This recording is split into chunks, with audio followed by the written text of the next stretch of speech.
Kube isigameko esinyantisayo kubulawa amalungu omdeni ayishumi. Kuthiwa ekseni ngoLwesihlanu amadoda behlome izingovolo angene kulomuzi azenza amaphoyisa afuna izibhamu ezingekho emthethweni. Umndeni bavulele ngaphakathi. Nokuthela amadoda engena afika avulela ngenhlavu kwashona abantu abayishumi. Kulabantu kuthiwa kunabesifazane abayisishiyagalombili nabesilisa ababili.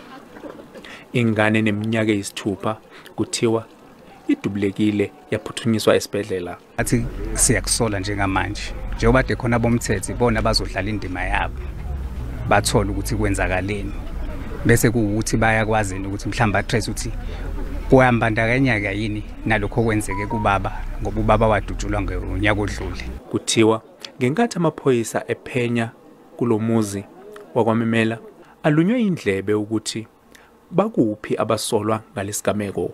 Amaphoyisa efika kulomuzi bekuthiwa laba bakuwo bavulele ngenhlavu bebhekise emaphoyiseni kwase kuba nokudubulana kwashona oyedwa omunye walimala kwathi owesithathu wagcwala amathafa.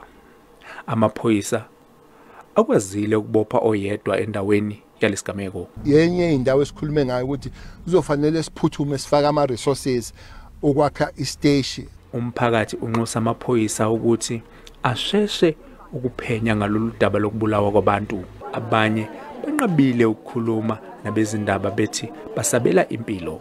Londi Khadebe, SABC News, eMgungundlovu.